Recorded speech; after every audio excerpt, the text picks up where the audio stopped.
दोस्तों, क्या मोदी के मंत्री ने सरकार को फंसा दिया है?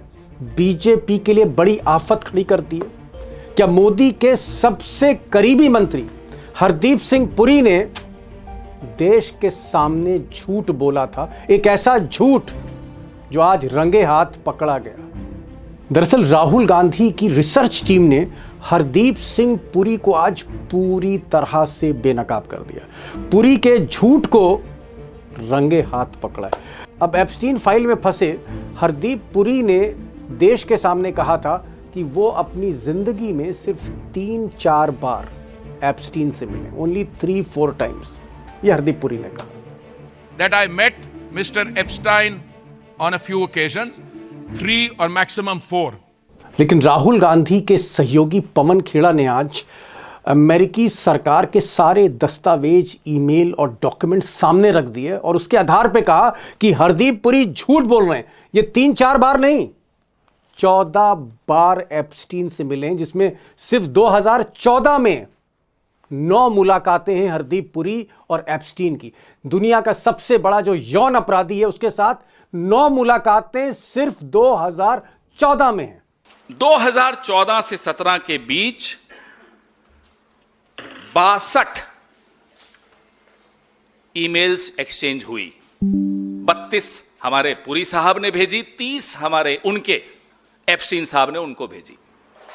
और हरदीप पुरी का जो झूठ है यहीं खत्म नहीं होता है। नरेंद्र मोदी जिस हरदीप पुरी को बचा रहे हैं, क्योंकि वो सबसे करीबी मंत्री हैं, उनको 2 दिन पहले हैप्पी बर्थडे ग्रीटिंग देकर मैसेज दे रहे थे कि हरदीप पुरी ने कोई गलत नहीं किया, कोई गुनाह नहीं किया। नरेंद्र मोदी सरेआम पुरी के पक्ष में ट्वीट कर रहे थे, उनकी तारीफ कर रहे थे। लेकिन राहुल की रिसर्च टीम ने एक-एक परतें खोल दी। ये खुलासा भी सामने आया है कि हरदीप पुरी सिर्फ मुलाकात ही नहीं कर रहे थे, बहुत से ऐसे काम कर रहे थे जो सरकार के लिए मुसीबत बनने जा रहे हैं। दस्तावेजों से यह भी जाहिर होता है कि एप्स्टीन और हरदीप पुरी, इनके बीच में 10-12 नहीं, टोटल 62 ईमेल्स, 62 ईमेल का आदान प्रदान हुआ है, जिसमें से तकरीबन 32 ईमेल हरदीप पुरी ने एप्स्टीन को लिखे। और ये सारी बातचीत तब हो रही थी जब एप्स्टीन यौन शोषण में सजा पा चुके थे, जेल काट चुके थे, हाउस अरेस्ट में थे। यही नहीं, हरदीप पुरी कई बार एप्स्टीन से अकेले में मिले उनके घर पर। 2 बार उन्होंने उनके घर पर लंच किया और 1 बार सुबह एप्स्टीन के घर पर नाश्ता किया। ये सितंबर 24 को तो लंच भी था साहब, सितंबर 23 को भी लंच था हरदीप जी के साथ, एप्स्टीन साहब का। और दोस्तों, पूरे देश के लिए जो सबसे बड़े शर्म की बात है वो ये है कि हरदीप पुरी इन बातों के सिलसिले में अकेले मिलते मिलते इतने करीब एप्स्टीन के आ गए कि कांग्रेस का आरोप है कि एप्स्टीन कहने लगे अपने ईमेल्स में कि हिंदुस्तान में मेरा एक आदमी है जिसका नाम हरदीप पुरी है। Hardeep Puri is my man in India. Hardeep Puri मेरा आदमी है हिंदुस्तान में। सोचिए, मोदी के कैबिनेट मिनिस्टर के बारे में, एक ऐसे आदमी के बारे में जो इंडियन फॉरेन सर्विस में रहा है, कई देशों का राजदूत रहा है, उसके बारे में एक यौन अपराधी जिसने कम उम्र की लड़कियों के साथ ब्लैकमेल किया, यौन शोषण किया, हत्याएं की, वो कह रहा है my man in India. Epstein ने कहा, read Hardeep is your man in India. ये शब्द बड़े महत्वपूर्ण हैं। रीड हॉफमैन को एप्स्टीन कहते हैं, रीड हरदीप आपका आदमी है भारत में। यह निर्देश है, यह आत्मविश्वास है, यह विश्वास है जो हमारे हरदीप पुरी जी ने एप्स्टीन का जीता है। अब दोस्तों, जो हजारों दस्तावेज, लाखों दस्तावेज सामने आए हैं, जिसमें कई ईमेल हैं जिसमें एप्स्टीन हरदीप पुरी से बात कर रहे हैं, एप्स्टीन मोदी के एक और मंत्री डॉक्टर हर्षवर्धन का जिक्र कर रहे हैं, एप्स्टीन उसमें अनिल अंबानी का जिक्र कर रहे हैं। अनिल अंबानी भारत सरकार के पक्ष को एप्स्टीन के सामने रख रहे हैं। अनिल अंबानी उनसे लड़कियों की बात कर रहे हैं कि सुनहरे बाल वाली लड़की भेज देना, जल्दी भेज देना। इस तरह की घिनौनी गंदी बातें हो रही हैं। लेकिन अब मैं आपको इससे भी बड़ी बात बताने जा रहा हूँ जो बहुत इंपॉर्टेंट है, गौर से सुनिएगा। और तथ्यों को देखकर ऐसा लगता है कि वाकई कोई बहुत बड़ा खेल था। दरअसल 26 मई 2014 को नरेंद्र मोदी जी ने पहली बार भारत के प्रधानमंत्री के तौर पर शपथ ली। तारीख याद रखिएगा, 26 मई 2014। और इसके 9-10 दिन के बाद ही हरदीप पुरी, जो मोदी जी के सबसे करीबी आदमी थे, न्यूयॉर्क में एक्टिव होते हैं और उनकी एप्स्टीन से मुलाकात होने का सिलसिला शुरू होता है। और फिर लगातार वो एप्स्टीन से मिलते रहते हैं। यानी इधर मोदी जी प्रधानमंत्री बनकर फैसले ले रहे हैं और बहुत से फैसले वो एप्स्टीन के टेबल पे रखे जा रहे हैं। और कौन रख रहा है? मिस्टर हरदीप पुरी। अब दोस्तों सिर्फ तारीखों पर गौर करिए, सारी कहानी एकदम क्लियर हो जाएगी आपकी आंख के सामने। 26 मई 2014 को मोदी शपथ लेते हैं और जून 5, कुछ ही दिन बाद जून 5, 2014 को पहली मुलाकात हो जाती है हरदीप पुरी और मिस्टर एप्स्टीन की। और ये सिलसिला बंद नहीं होता। 6 जून को फिर मुलाकात है, 8 जून को फिर मुलाकात है, फिर पर्सनल मीटिंग है, 9 जून को फिर मीटिंग है, और फिर ये सिलसिला चलता रहता है ईमेल के जरिए। उसके बाद फिर पर्सनल मीटिंग, लंच और ब्रेकफास्ट शुरू होते हैं। सितंबर 19, 2014, सितंबर 23, 2014 हरदीप पुरी फिर मिल रहे हैं। सितंबर 24, 2014 फिर मुलाकात हो रही है। अक्टूबर 9, 2014 फिर मुलाकात हो रही है। अक्टूबर 10 फिर मुलाकात हो रही है। आप सोचिए 2014 में मोदी के शपथ के बाद मुलाकात ही मुलाकात, लंच ही लंच, ब्रेकफास्ट ही ब्रेकफास्ट, सब कुछ एप्स्टीन के घर में। और पुरी साहब क्या कह रहे हैं?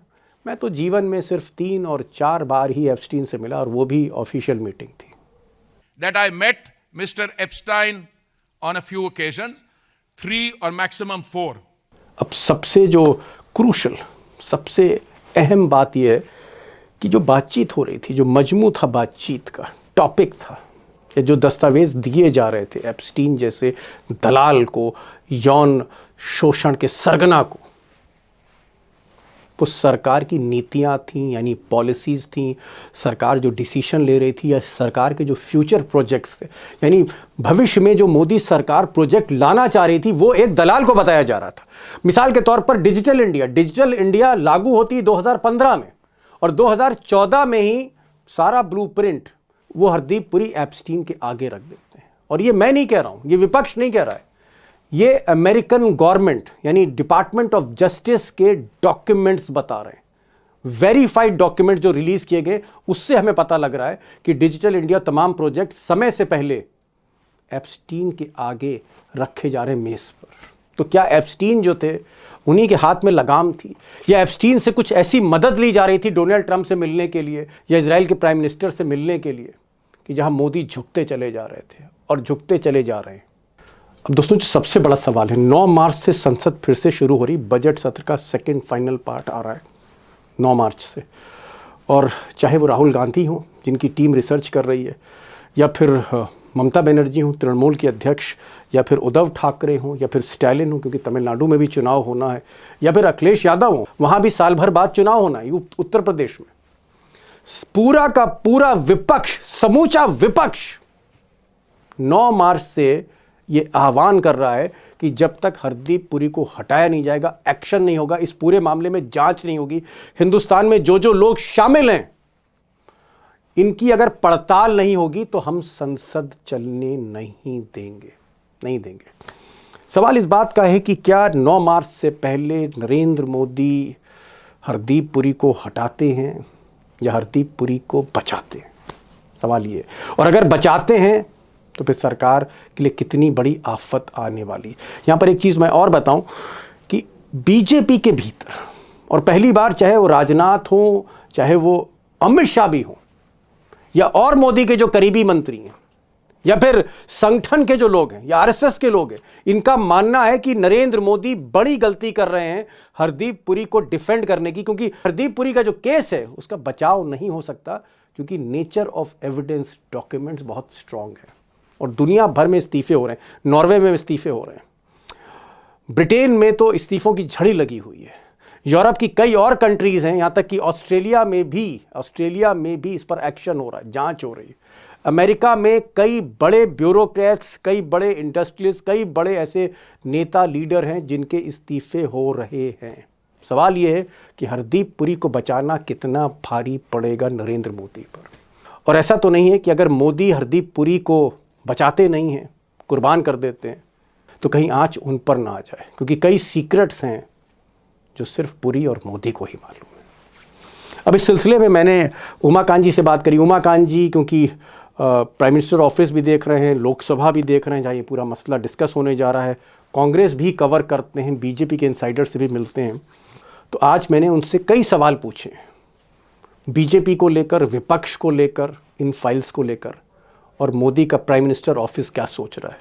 सुनिए आप उमाकांत जी को, पिछले 38 बरसों से दिल्ली के राजनीतिक गलियारों की रिपोर्टिंग कर रहे हैं। उमाकांत जी, हरदीप पुरी ने अपनी प्रेस कॉन्फ्रेंस में कहा था कि वो सिर्फ 3-4 बार उनकी मुलाकात है, उससे ज्यादा मुलाकात नहीं। लेकिन अब मुझे लगता है कि जो नए दस्तावेज आए हैं, कहीं ना कहीं हरदीप पुरी का झूठ पूरी तरह से पकड़ लिया गया है।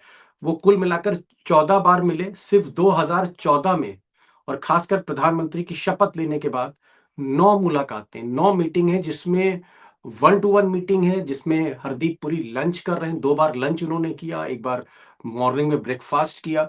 क्या आपको लगता है कि ये जो नए सबूत आए हैं उसके बाद प्रधानमंत्री पर दबाव होगा, और प्रधानमंत्री, मैं सीधे कहूं, क्या इस्तीफा ले लेंगे हरदीप पुरी का अब? दीपक जी, मुझे तो लगता नहीं कि इस्तीफा लेंगे प्रधानमंत्री, क्योंकि देखिए राजदार का इस्तीफा आखिरी हथियार होता है। हरदीप पुरी राजदार हैं, एपिस्टीन के राजदार हैं, एपिस्टीन इनके राजदार हैं। तो प्रधानमंत्री को पता है कि भाई ये इसके पास इतने चीजें हैं, इतनी बातें इसको पता है कि हरदीप पुरी को अगर रिजाइन करा करके सिस्टम से बाहर करेंगे तो वो तो बहुत डैमेजिंग है सिस्टम के बाहर करना हरदीप पुरी को, क्योंकि हरदीप पुरी तो डिप्लोमेट रहे हैं, अमेरिका में उनकी पोस्टिंग्स रही है, लंबी पोस्टिंग रही है, बड़े ऊंचे ओहदे पर रहे, तो ऐसा लगता नहीं मेरे को कि वो इस्तीफा।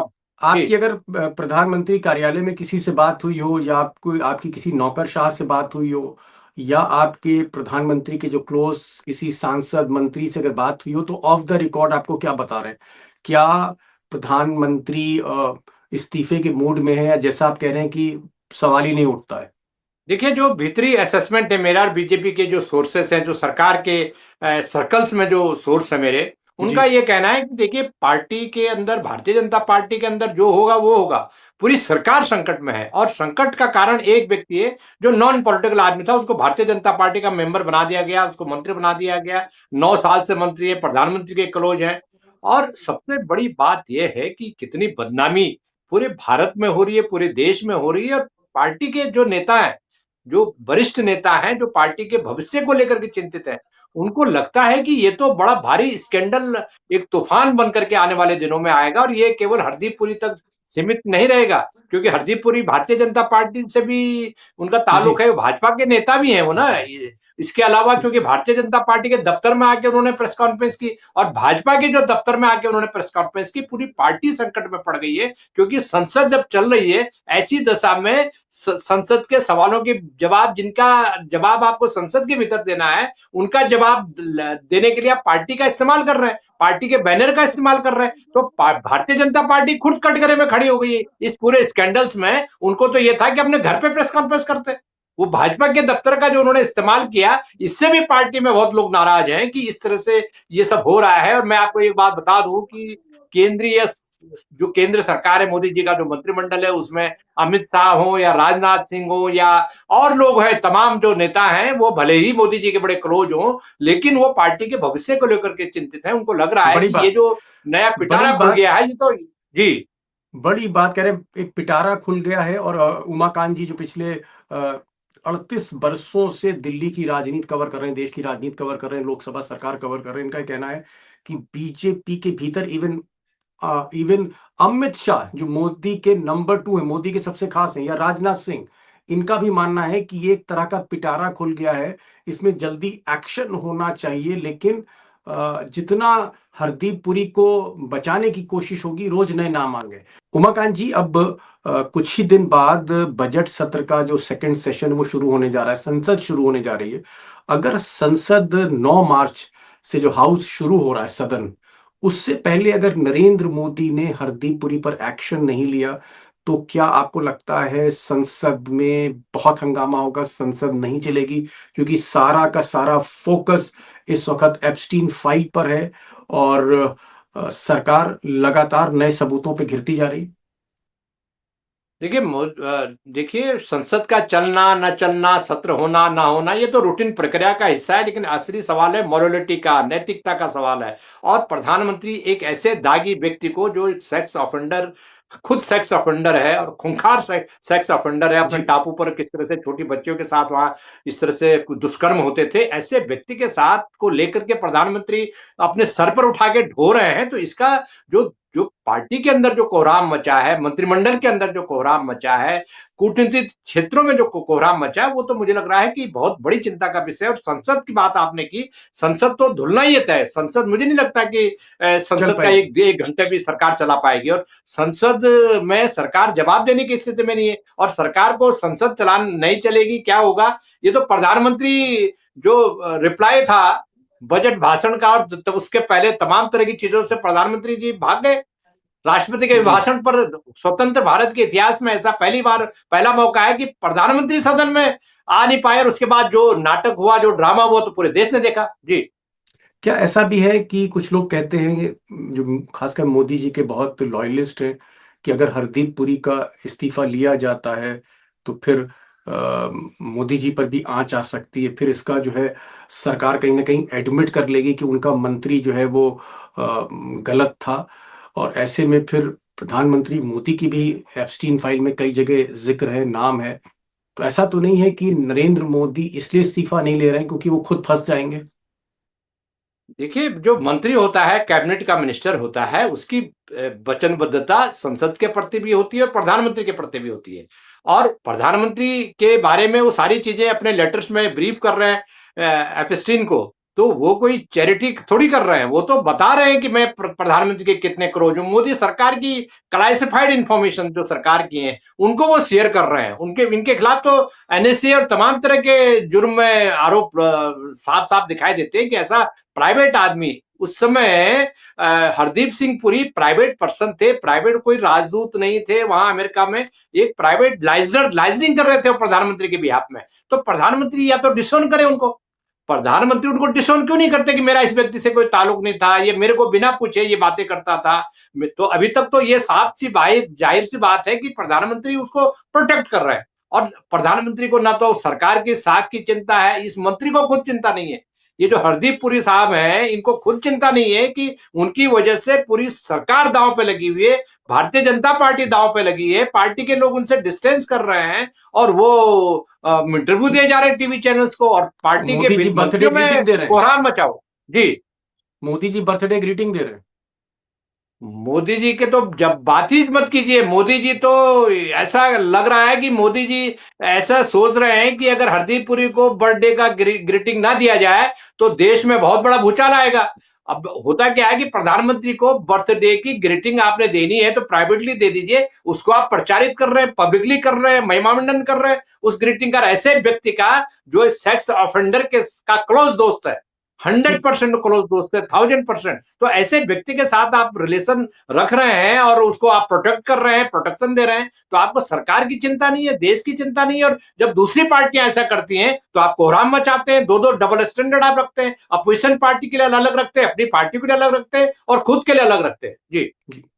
उमाकांत जी, आप क्योंकि कांग्रेस के मुख्यालय भी जाते रहते हैं, क्या कांग्रेस जिस तरह से इस इशू को उठा रही है, रोज नए दस्तावेज, चौंकाने वाले दस्तावेज, ईमेल, उसकी सारी डिटेलिंग हो रही, क्या कांग्रेस में कोई टीम है, रिसर्च की टीम है और वो दिन रात काम कर रही है और इस एप्स्टीन फाइल के जो लाखों लाखों मेल हैं उनको खंगाला जा रहा है? ऐसा कुछ है सीन, वहां वॉर रूम जैसा सीन है कांग्रेस में? देखिए, ये कांग्रेस में जो तैयारियां चल रही हैं, कोई आज से नहीं तैयारी चल रही। कांग्रेस में तो पिछले 10-15 दिन से एपस्टीन फाइल को लेकर के जो जो चीजें रिसर्च हो रहा है, बड़ी भारी रिसर्च टीम, जैसे कोई बड़ा भारी चुनाव देश में होने वाला हो। मुझे लग रहा है कि दर्जनों लोग लगे हुए हैं उनके वार रूम की स्टाइल में, और एक एक दस्तावेज की छानबीन हो रही है, उसकी दस्तावेज को खंगाला जा रहा है। और दस्तावेज कोई कहीं छिपे हुए नहीं है, दस्तावेज तो ऑनलाइन है। ये तो अमेरिका की जो अमेरिकन जस्टिस डिपार्टमेंट की जो पूरी क्या वेबसाइट है, राहुल वहां गांधी दस्तावेज मॉनिटर है। कर रहे हैं इसको?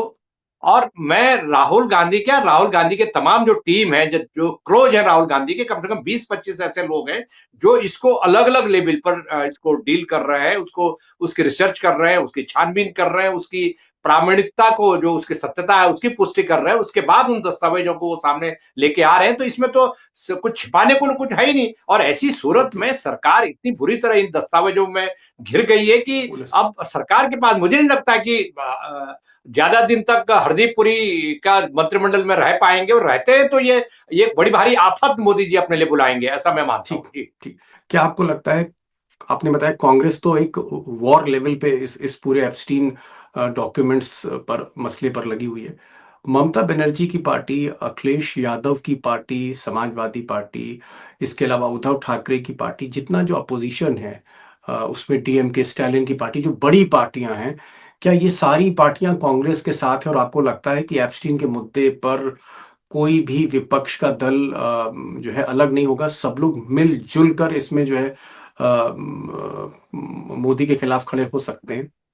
ये तो जो सारा मुद्दा उभर करके सामने आया है, उसमें तो साफ साफ ये अपोजिशन अगर इस पर चुप रहता है तो अपोजिशन के लिए, विपक्षी पार्टियों के लिए तो वही स्थिति हो जाएगी, अब नहीं तो कभी नहीं।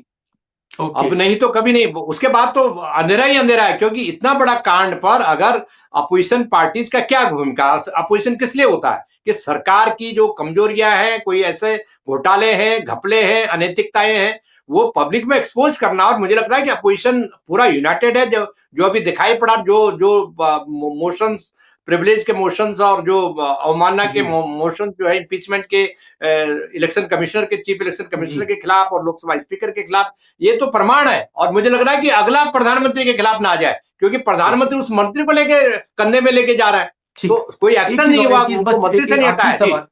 एक आखिरी सवाल, अभी तक हरदीप पुरी को सिर्फ प्रधानमंत्री या तो बचा रहे हैं, या बीजेपी उनको डिफेंड कर रही है, या पार्लियामेंट्री अफेयर्स मिनिस्टर किरण रिजिजू वो हरदीप सिंह पुरी को डिफेंड कर रहे हैं। लेकिन बीजेपी के जो साथी हैं, वो चाहे नीतीश कुमार की पार्टी हो, जनता दल यूनाइटेड, या फिर नायडू बाबू हैं, ये जो बड़ी पार्टियां हैं, एकनाथ शिंदे, किसी ने हरदीप पुरी के फेवर में, समर्थन में, बचाव में कोई बीजेपी का कोई साथी सहयोगी दल आगे नहीं आया?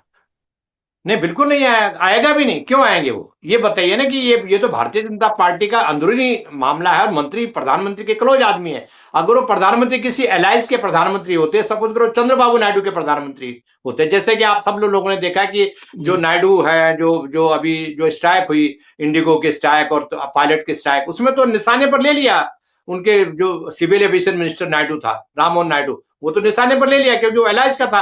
क्योंकि ये भारतीय जनता पार्टी का अपना मंत्री है, प्रधानमंत्री के बड़े क्लोज है, तो इसको लेकर के तो अभी किसी की हिम्मत होगी नहीं। लेकिन अगर ये बवंडर आने वाले दिनों में चलता रहा, और ये जो 9 मार्च के बाद जो सेशन चालू हो रहा है, उसमें तो इनको अपनी एक पोजीशन लेनी पड़ेगी। इनको ब्लैक एंड व्हाइट में बताना पड़ेगा कि ये जो मुद्दा है, ये हरदीप पुरी का इस्तीफा होना चाहिए कि नहीं होना चाहिए। अगर ये ज्यादा दिन तक चुप रहते हैं तो इनकी भी तो राज्यों में क्रेडिबिलिटी खराब होगी।